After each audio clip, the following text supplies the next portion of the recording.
Good evening. This is Nicole coming to you live once again.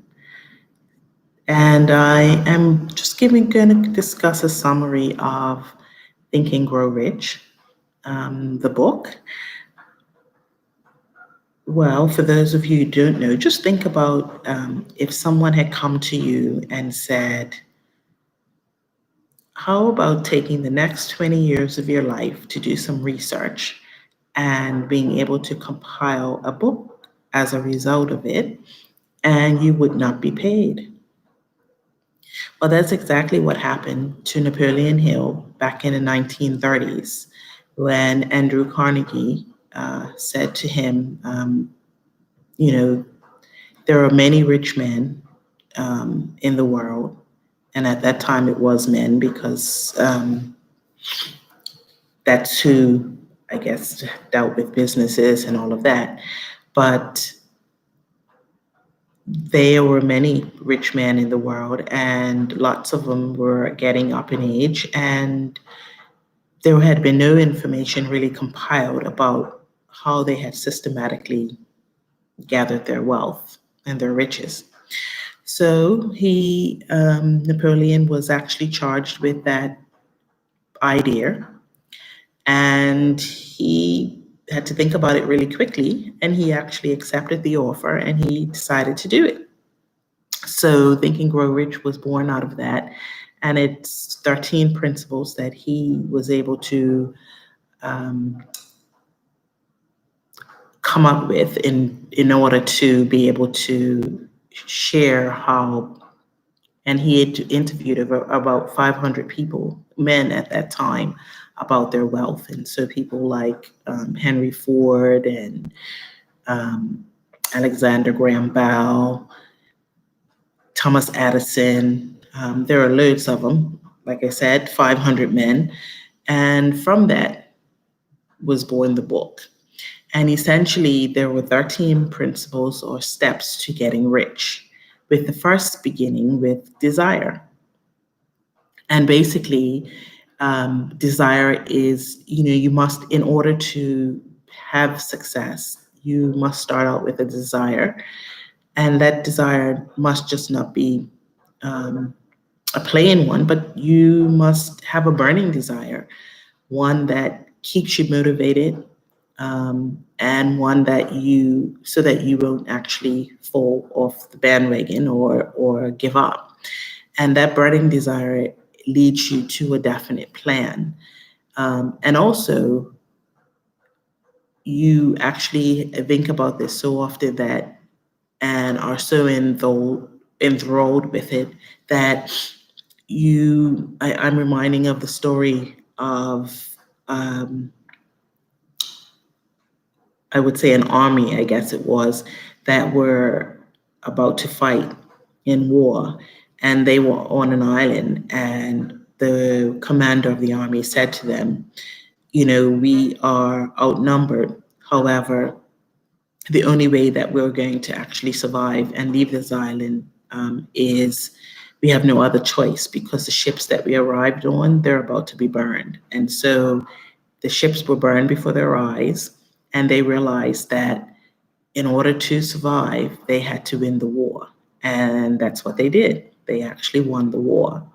So the burning desire is such that it actually becomes a definite plan, and faith is actually drawn, because when you have faith, which will be the second step to riches, you then continue on and you believe that you're actually going to achieve it. And you achieve it through visualization as well as belief. And so once you have that faith, you will continue to move on. And part of being able to have that and to keep this in your brain and to impress upon you that you can have success is by a third step, which would be auto-suggestion. And so auto-suggestion is really just you planting in your subconscious mind the thought that this is what you want, and this is what you get. This is how you're going to get it, and or this is what you'll get. Because once you have something in your mind that you want to be successful, and that you want to achieve something, then it doesn't matter. You don't have to know how you're going to get it. You just have to know that you want it. And so once you want it, then you begin to plant that in your subconscious mind. Our subconscious doesn't sleep. And so we are able to plant it in there. And in my previous lives, I've talked about the fact that with our subconscious, that's why it's so important what we actually plant, because our thoughts become things. And if we plant good things, we get good things back. If we plant negative things, we get negative things. So our life as we know it, as we know it now, is a reflection of the things that we're actually thinking. And so if it's not the way that you want it to be, then go back and think about all the thoughts that you have and the things that you've been focusing on. And that's what you'll be able to, that's where you can, that will be your starting point in being able to change your life. And the next principle, which is the fourth principle, is specialized knowledge. Well, you've probably heard the topic or the saying, knowledge is power. Well, that's only partial, because we have universities and teachers and even people who have graduated that have lots of knowledge, and much of it is book knowledge. But when you look at their lives, you'll see that their lives have not, they are not wealthy, or they're not at living the life that they would like to live. And so that's why it's important to not just have knowledge, but to have specialized knowledge, but then also being able to apply it. And that's what happens with school. A lot of times we end up with book knowledge, but we don't actually have the skill set and the ability to transfer that knowledge into experience or action. And so specialized knowledge, like I said, is key. And then we get to the fifth step, which is imagination. Well, that's where the workshop is, and that's where plans are devised. And so, as you know, with our imagination, basically, if we can think it, and we can then achieve it. So, because thoughts or they take shape or they become reality through two steps. First, we conceive it in our mind, and then actually we can it could be manifested in the natural. And so there are two types of imagination. We have a synthetic, and then we have a creative. And then the creative imagination, that's where things are actually made. So we take something and we create something out of nothing. It's usually made out of an idea that we have. And so that's imagination. And then we get to organized planning, which by now I think is your sixth step to getting rich. And it's the crystallization of desire into action. And so lots of times people will have some ideas about what it is that they are looking to do.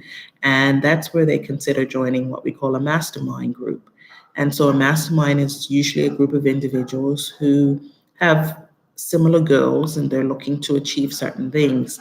And Napoleon says that before joining one, you should think about what it is that you would like to offer to bring to the table, because now we don't work for nothing, and there's always an exchange, a mutual exchange. So there's the mastermind, and he talks a lot about leadership in that there are 10 major causes of failure, and there is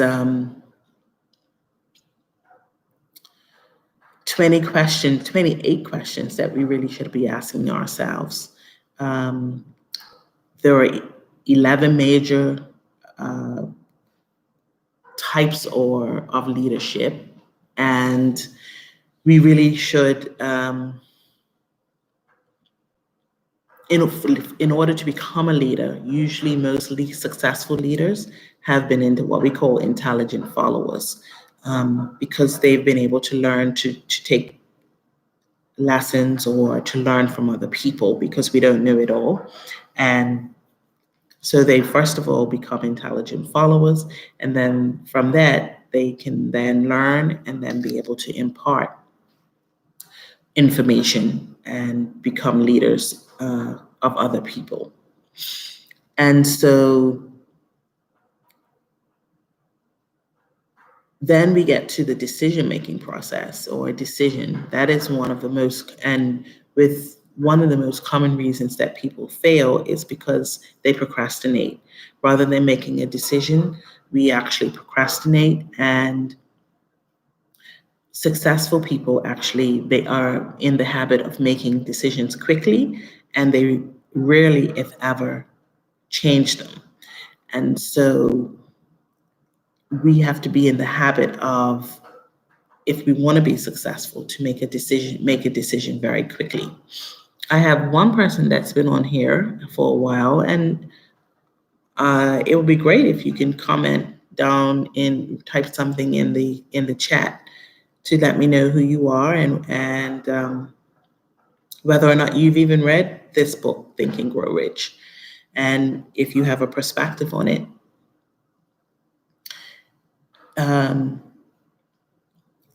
So then we get to persistence. And this is another extremely important. I mean, all of them are very important, but persistence is actually an important factor in achieving success and riches. And it's through persistence that faith is built. Just imagine, I'm reminded of the story of Thomas Edison. Of course, he was the founder of the light bulb and among other inventions. And I believe it was 10,000 times that he actually failed before actually successfully creating the light bulb. Now, just imagine if he never had persistence. Well, perhaps someone else would have been successful in doing it. However, 10,000 tries, and he didn't consider it to be failures. He just saw that, it was 10,000 times he had to do it in order to achieve success. And so if you really want something, if you really have a definite goal that you want to go after, the key is going to be persistence, because as we know, there are going to be many things that knock us down, or there are going to be obstacles that get in the way. So the question is, how badly do you want it? And so then we get to the power of the mastermind, like I mentioned earlier, which is because in the mastermind, it usually involves a combination of experience as well as knowledge. And those, because usually in life, we're not usually successful by ourselves. We usually will need people to assist us. And some of the wealthiest people, they may not necessarily have all the answers, but they know they're resourceful enough to actually know where to find the answers. And so that's where the mastermind comes into play. The mystery of sex transmutation. Now, that's a very interesting thing. And when I read it, I was like, what is that? And really, that is basically just pointing out that sexual desire is a very powerful emotion. And, many times men and women channel it in ways that is not healthy for them. For instance, in extramarital affairs or even premarital sex, all those kinds of things that are not helpful to us. However, if we were to channel it in the right way, that same emotion can be used creatively and productively, and in using those faculties to create what it is that we want. So it's just the mere fact of saying that because sexual desire is such a powerful emotion, it can actually be transmuted, or that emotion can actually be channeled into our creative faculties to be able to create what it is that we desire. And then we get to the subconscious mind. I previously talked about that, and that's basically where the we have two parts to our mind. We have a conscious mind, which is where it's our surface area, and then we have the subconscious, and that's where things, when we actually have thoughts, we can actually create things from that. So, for instance, sometimes we say we know something. Well, we may have heard something, but that's really just at an intellectual level. So that's the conscious mind. Whereas the subconscious mind is where we actually know something and we have experienced it. And so with the subconscious mind, that's where our habits and our habits are formed, basically. And so that's because we're actually thinking about things, and we're using a lot of emotion to and focusing on it. And because our subconscious mind doesn't sleep, it's forever on. We have to be careful about what it is that the things we say. I mean, there's the scripture that talks about life and death being in the power of the tongue. And so we have to really be careful about what we think and what we say, because those words and those thoughts become internalized, and then we end up, I talked earlier about, if we don't like the life that we're living, then we need to watch our words. And so that's the subconscious mind. And like I said, we can plant good things, or we can plant negative things. If we plant negative things, then obviously our life is going to be negative.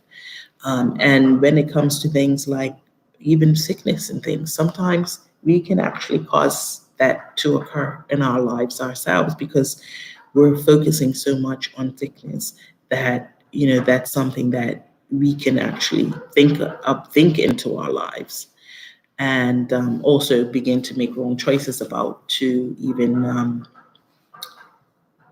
have it occur. And then we get to the brain. And of course, it's a remarkable thing. We use only a fraction of what it's capable of. And it acts as a broadcasting station for giving and receiving signals. So for instance, when it comes to the mastermind, or surrounding ourselves with people with common goals and things, then we can actually, that's why it says like attracts like. We actually can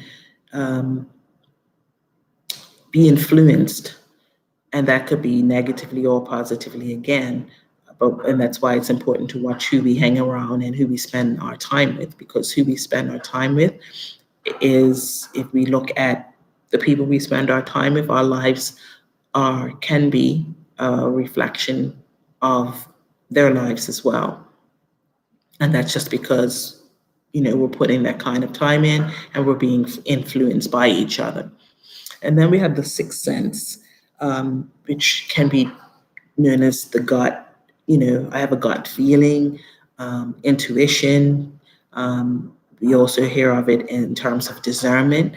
And so with that, we can actually be warned about danger through what they call the sixth sense or discernment. And also, you can have an idea, you can have a hunch, you can have an idea which can get you started with a business, or you can get you started with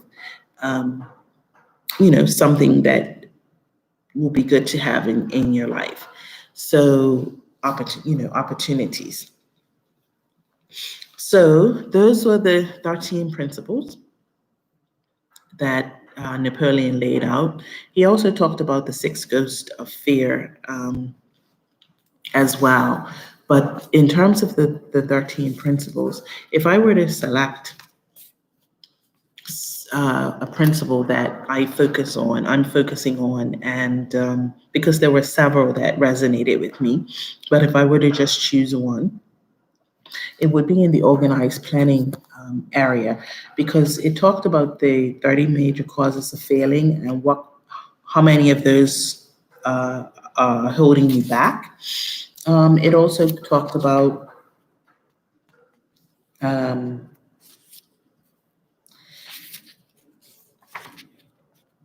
and some of the things, let's say, what's holding you back. Could it be having a lack of a well-defined purpose in life, insufficient education, lack of self-discipline, procrastination, lack of persistence? And these are just some. One or more of the 6 basic fears, guessing instead of thinking, wrong selection of associates in business. So those are some of the things. It also talked about taking inventory of yourself. And it was 28 questions to ask yourself on an annual basis, just to see if you can, so you can measure where you are. Things like, have I delivered the service of the best possible quality that I'm capable of, or could I improve any part of this service? Has my conduct towards my associates been such that it has induced them to respect me? Have my opinions and decisions been based on guesswork or accuracy of analysis and or thought? So there are a number of thought-provoking questions, and also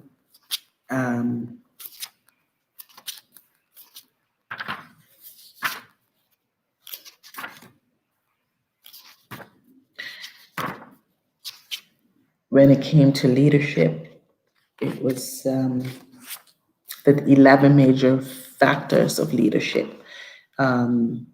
Self-control, unwavering courage, keen sense of justice. So this chapter is quite meaty, but very necessary in order to consider if one is looking to become successful and build riches. And so that's pretty much what I wanted to share tonight. So if you're at a stage in your life where you're actually looking to have change, then what I'd recommend that is you pick up Think and Grow Rich. This book has been read and continues to be read by millions of people, including most successful entrepreneurs have read it and continue to read it. Bob Proctor, who is an entrepreneur, but also a man who has been studying personal development for 60 plus years, has been reading this, had not just been reading it, but has been studying this book for the past every day for the past 61 years. And so he's actually done quite well in terms of for himself, but also leading others to build wealth and to be successful. So with that, I'd invite you to pick it up and have a read of it. And thank you for your time and have a great night. God bless you.